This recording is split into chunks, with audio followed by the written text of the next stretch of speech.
Today I am interviewing Alon Cassuto, the new CEO of the Zionist Federation of Australia, as part of the Social Blueprint Everybody Has a Story series. Before we start, remember to go to the Social Blueprint for a full community event calendar, resources, Israel information, and so much more. Alon, you have a very interesting background and upbringing. Can you tell us a bit about that and what you've experienced in your childhood? Sure. First, thanks for having me. It's a real pleasure. I grew up a world away from here in Jerusalem, which I know is a very important and special city for a lot of people in our community. For me, it was just home. It was where I grew up. I lived there from when I was born until when I was 15, and I used to run around the streets of Jerusalem collecting trees for Lag BaOmer and going to school and having fun like any child growing up. And I always remembered having quite an impression of it being a very special city, but it's only when I look back at it now as an adult and realize it was quite a privilege to grow up in such a unique city. And the way I ended up in that city is quite interesting as well, because I'm the son of two Olim who moved from different parts of the world. My mum grew up in Melbourne and got very involved with the youth movement Beitar and moved to Israel in the 1970s, first to do Shnat and then stayed on. And so she was part of the Australian community that had moved to Israel for ideological reasons. And interestingly, my father grew up in Italy in a city called Livorno, and he was involved in Bnei Akiva. And he discovered a similar passion for Zionism growing up in Italy. And at the age of 18, he too moved to Israel. And they met in Jerusalem when they were both studying at the Hebrew University. My dad was studying to be a doctor, my mum was studying to be a nurse. And they met on the bus on the way to university. And for me, they then got married and had me. And I grew up in a household in Jerusalem where I spoke Italian to my father and English to my mother. And at my core, I was also Israeli because I spoke Hebrew at kindergarten and at school. And so I always felt very much a part of these three very different cultures. I always had an element of me that was very Italian, an element of me that was very Australian, an element that was very Israeli. But what I did know was that at my core, the single strongest common denominator was my Jewish identity. And as a Jew, for me, growing up, I went to a religious school. I used to go to synagogue, and that was a huge part of my identity, because I knew that when I went to Italy every summer holiday, I went to Australia alternating on the other summer holiday, I was part of those Jewish communities, and we would go to synagogue in Australia, we'd go to synagogue in Italy, and so that unique connection between Israel and the diaspora was such a huge part of my identity and my upbringing, because I had a lot of family in Australia and I had a lot of family in Italy. So then at the age of 15, my parents divorced, and at the age of 15 I moved with my mother to Australia to spend some time with my Australian family, and I finished my last 3 years of schooling, year 10, 11 and 12 at Mount Scopus, and those were really meaningful and wonderful years for me. I had a very strong and positive impression of my time at Mount Scopus, and I found my group of people, and I also got very involved with Hineni, the youth movement, which in a sense it was interesting because when I got to Australia as a teenager, I suddenly realized just how much my Jewish identity and Israel meant to me, because until that time I'd always lived in Israel. And so it was a bit of I take it for granted that I was surrounded by Jews and by Israelis. But as a teenager suddenly landing in Australia, I remember suddenly having this really sudden urge to need to express my Jewish identity and my connection to Israel through reading Hebrew books, watching Hebrew and Israeli television and movies, being able to kind of speak with my friends back in Israel in Hebrew, and of course getting involved in Jewish and Zionist youth movements. And that's where I discovered this real passion for activism and leadership, which wasn't really there actually when I was growing up in Israel. It really came through the youth movements, and then after school, through my my time at Orges and as a university kind of activist. So I want to touch on that. After you left, Israel and Scopus, which is very much in the Jewish bubble, you then went to uni, you studied at Melbourne University, and then you entered the corporate life, which isn't always involved in the Jewish community when you go out into the real world, but you always managed to stay involved. Why did you stay involved, and what were you involved with? So when I was at university, Orges became my grounding for so many different facets of who I was. It really gave me a sense of identity as someone who knew I was a passionate Jew and a passionate Zionist and cared about Israel. I led a lot of Israel programs. I ran a lot of political training seminars and educational campaigns, and felt a real strong need to stand up and be proud and loud as both a Jewish student on campus, but also as someone who was deeply connected to Israel. To the extent that I even went on to lead groups of non-Jewish student politicians to Israel, together with AJAC. I also was the youth representative on organisations like the Jewish Community Council of Victoria and Zionist Council and others. Interestingly, one of the roles that at the time I hadn't quite appreciated would have such a profound impact on my life, because it was actually quite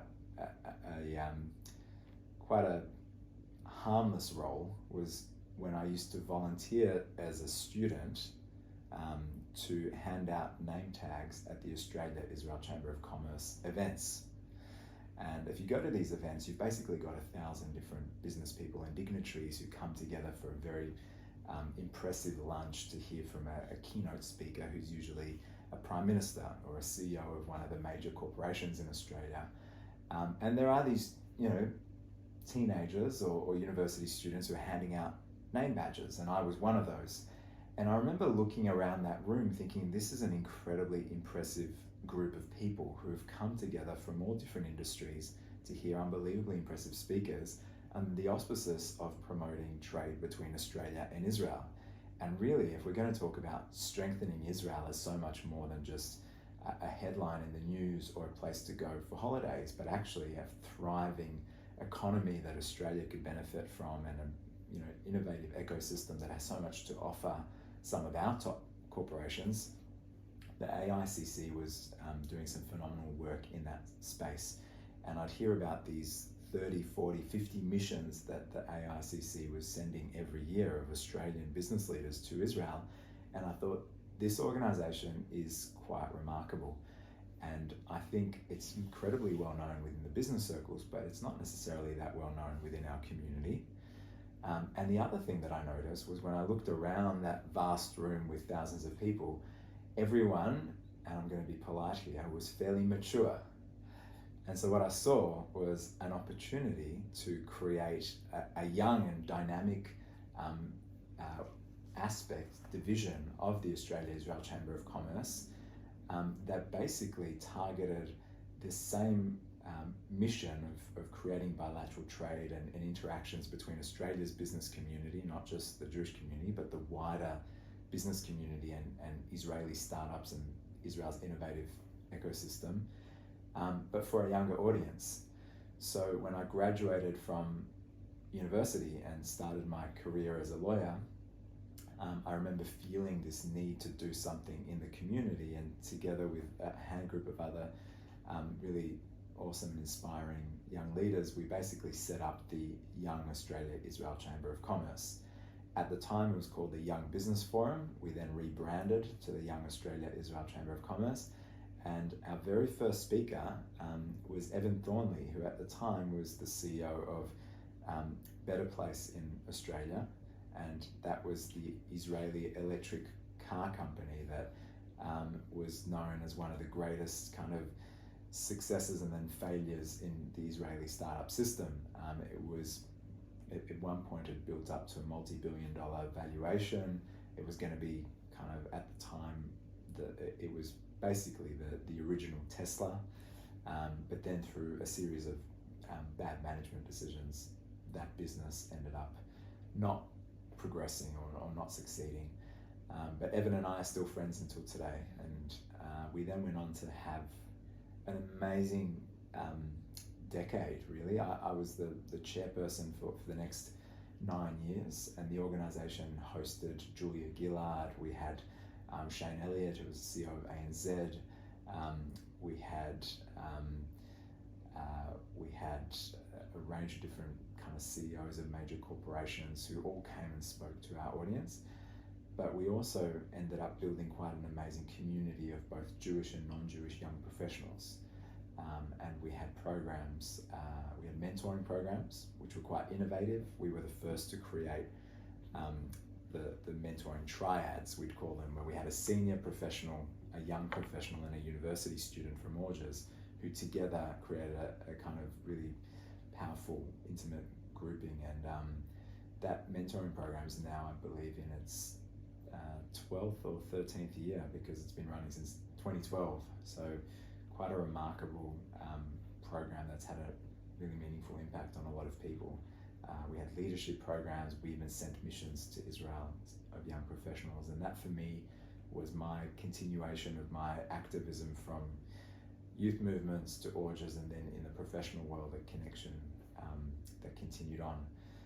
Interestingly though, it also really shaped my career, and I didn't quite appreciate this at the time.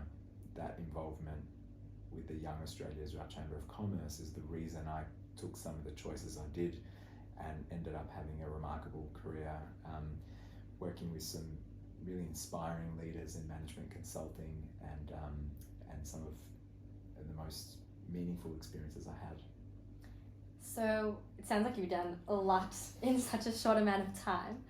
What advice do you have for young students, uni students, or people who are entering their career and starting that, and the ability for them to balance their commitment to the Jewish community? It's a lot harder these days. People are very busy, and some people might be a little bit scared. So what advice do you have for people to get involved and to make sure that they do? I think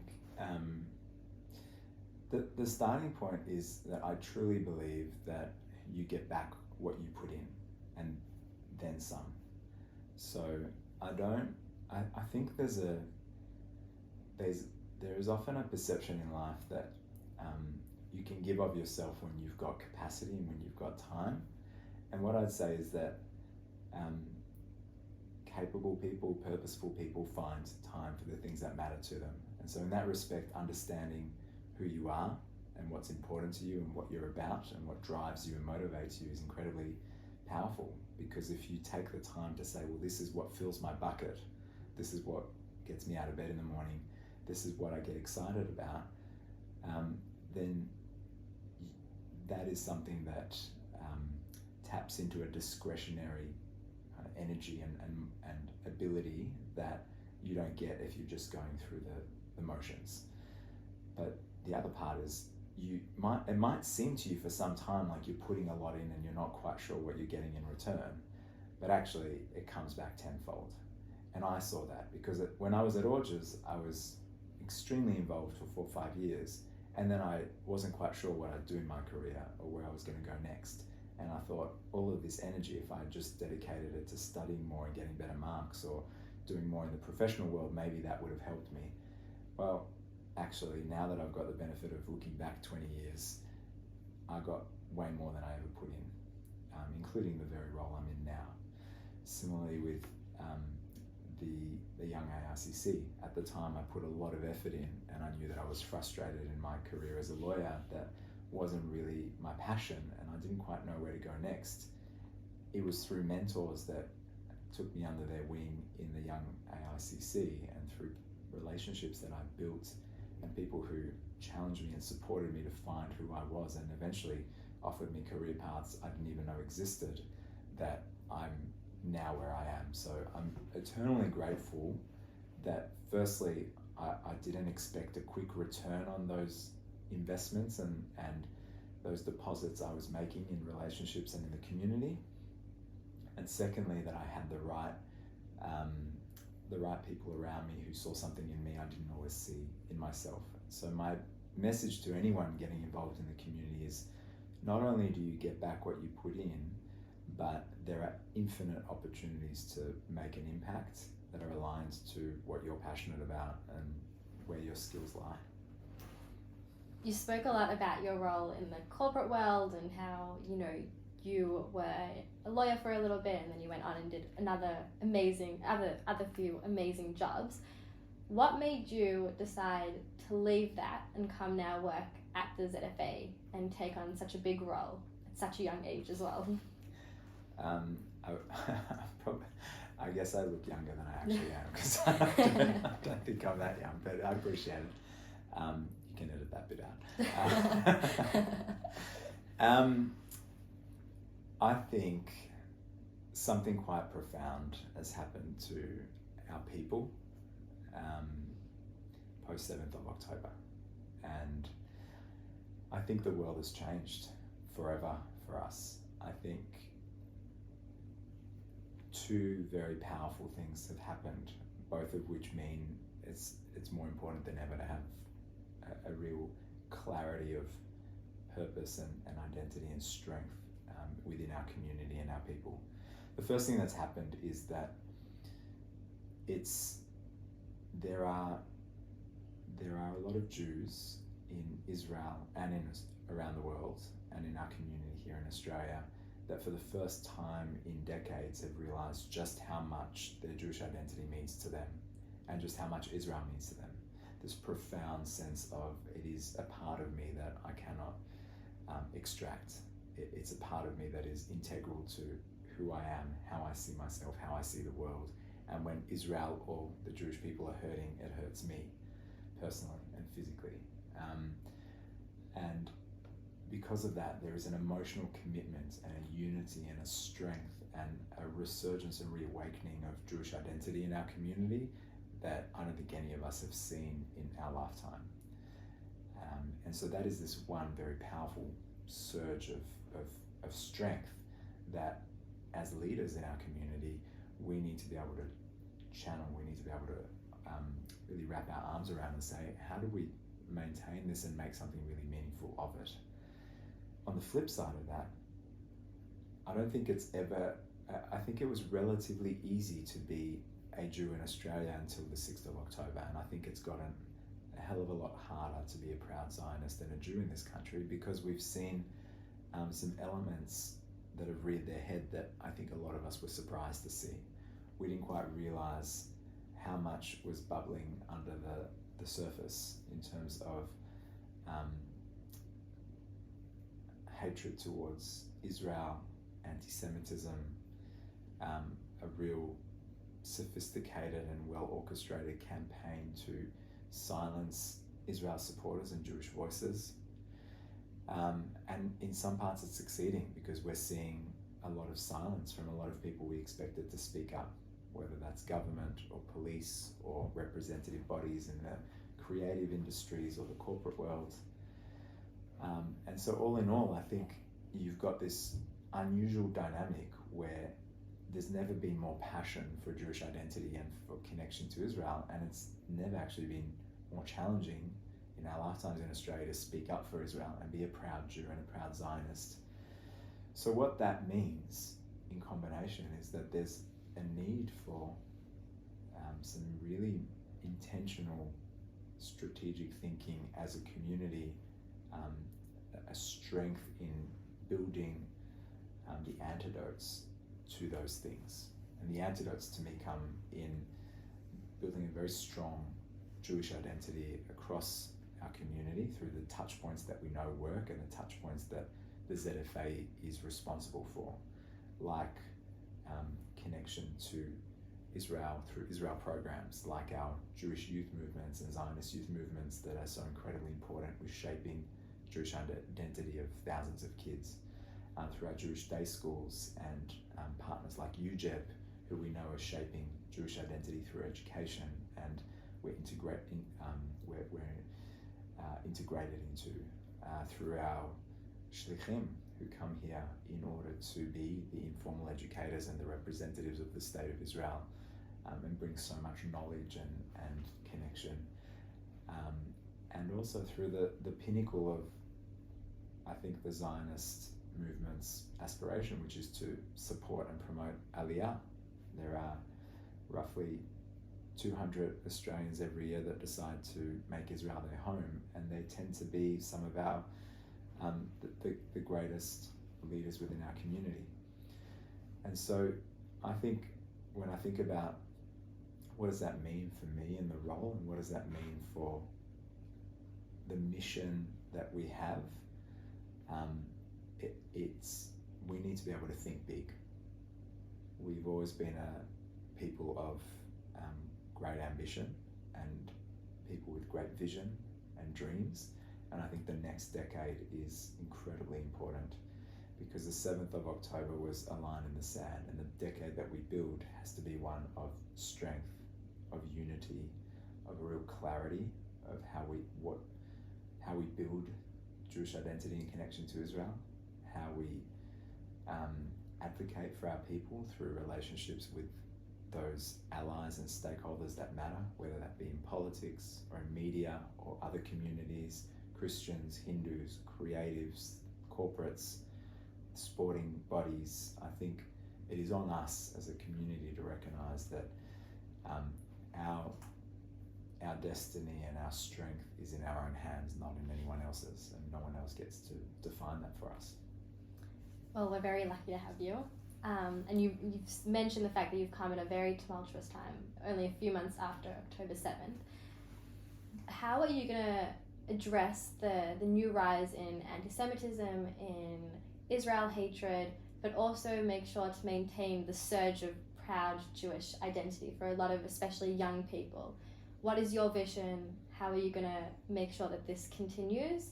And how are you going to stop the anti-Semitism and anti-Zionism? Yeah. A nice, easy question. Yes. I think Jewish identity comes from a depth of understanding of what does being Jewish mean to me, and why does that matter? And I think there are a lot of different answers to that. I don't think there is one prescriptive answer.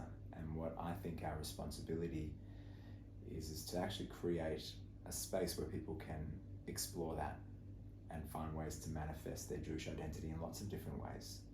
Because I think we stand as representatives of an incredibly diverse community and a really amazing tapestry, which includes Jews who are left-wing and right-wing and religious and secular and creative and analytical, and who are, extremely sociable and want to dance at dance parties, or extremely introverted and want to just sit with books and absorb Jewish knowledge. And I actually think that is the beauty of our community. We don't think in one way, we don't speak in one way. We are incredibly diverse, and that's something to be celebrated. Within that, I think if we are a community where people find that no matter how they relate to their Jewish identity, there is a sense of inclusivity and welcoming, then they are more likely to be able to be proud, confident Jews, because they are a part of a people and a part of a community. And we know that's where resilience and identity come from. That's how they thrive. You need to feel a part of a tribe. And it doesn't matter how you look or what you say, that tribe is your extended family. And so in that respect, I think our community has to be one of diversity, but also one that is inclusive, because if you speak Russian at home, or you are an Israeli, or you are South African, or you are progressive, or you are Sephardi, or you are any one of different types of Jews, it doesn't really matter. You are Jewish at your core. Your identity is as a Jew, and we, as a community, we need to welcome that. And so once you recognize that strength of Jewish identity and inclusivity then doubles the size and strength of your community, I think it also makes you more resilient. And what I'd say is the antidote to anti-Semitism is our resilience, as well as our broader connection. So the resilience comes from that strength of Jewish identity. The broader connection comes from building relationships with communities who see what we see and see the world the same way as we do and believe what we believe. So whether that be the Christians that we're getting organised to run rallies saying that anti-Semitism is un-Australian with, whether that be Hindus who we're inviting to come and visit the Jewish Museum and Holocaust Museum with us and connect with on a deeper level so we can understand their culture and they can understand ours. Whether that's wonderful programs like Connecting Cultures that Zionism Victoria does, where young Jews go out and speak to different schools, whether that be taking students to the new Holocaust Museum that's just been built from across Victoria, or whether that be even some of the interfaith work that I know has taken a hit but needs to get back on track, that various community bodies are doing. All of that to me is the antidote to anti-Semitism. And I also think we need to be loud and proud. The best antidote to anti-Semitism are Jews who have conviction, a real clarity and conviction around this is what we are as Jews. No one gets to define that for us. And this is what we stand for. And we are, as Australian as anyone, we have contributed in droves to this country, disproportionately, have for generations. And we will not be shy about either our Jewish identity, our Zionist identity, or our Australian identity. You spoke before about the beauty of the Australian Jewish community being that people come from everywhere and have different backgrounds and different beliefs. And recently you sent a group of 17 young delegates from across different religious and political beliefs. What is your vision for the next generation, and how are you going to fuel a next generation of proud leaders in the Jewish community, and for them to then breed the next generation and to keep a strong Jewish community going?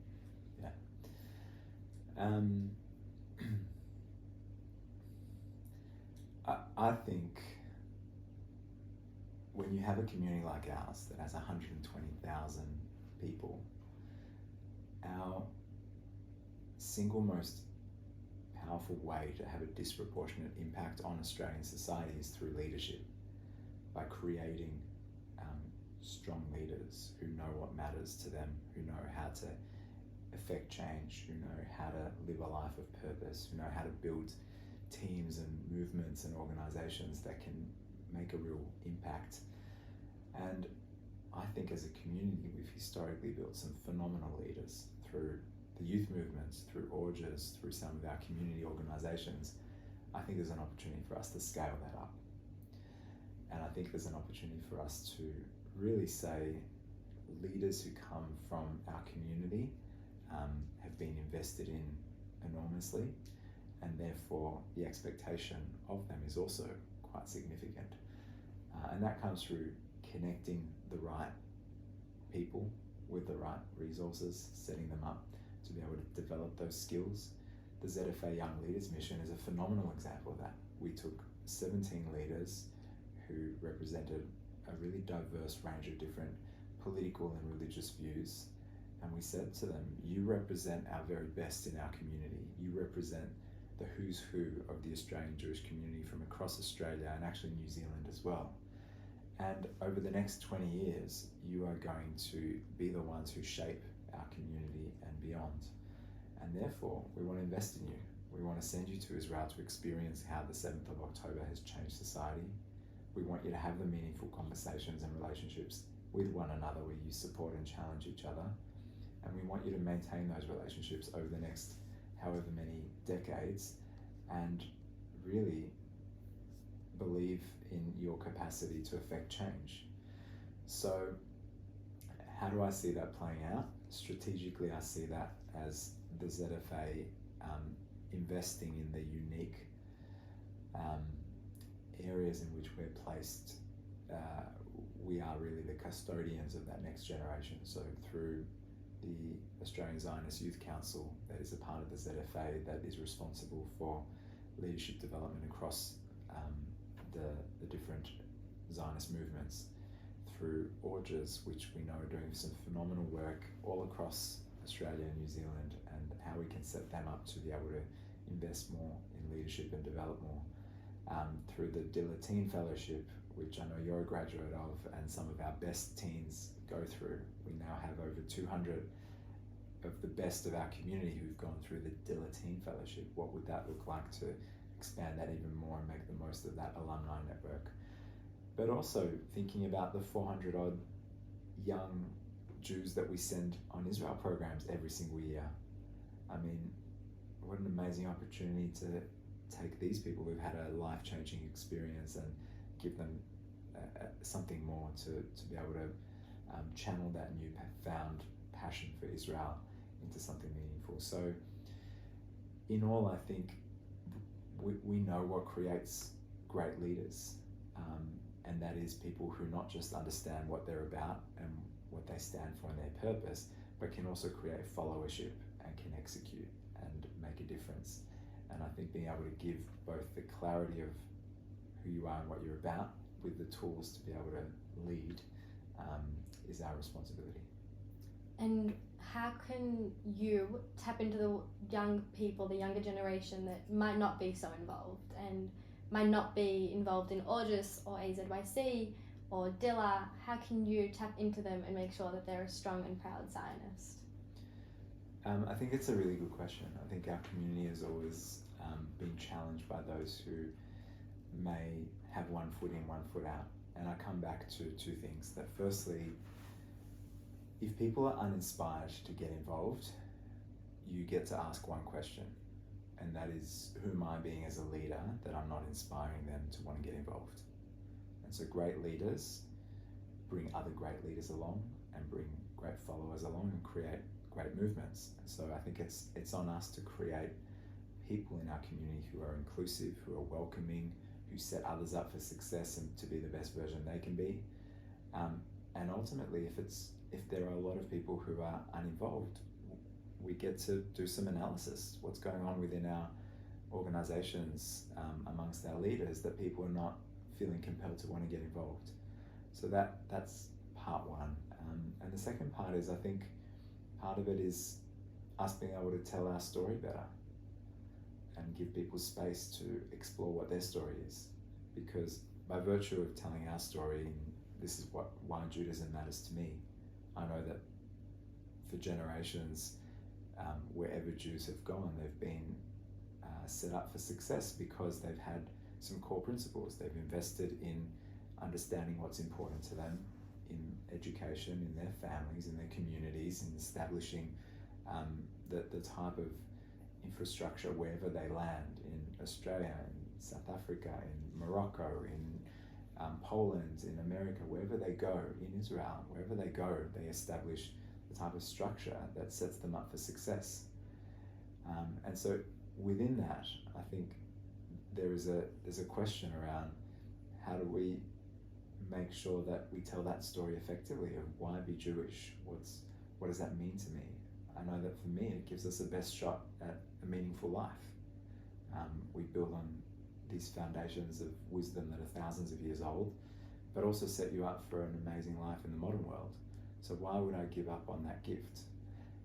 But I think people aren't always exploring what does that mean for me? Why be Jewish? And it's on us to create a compelling answer to that and give them space to find their own answer.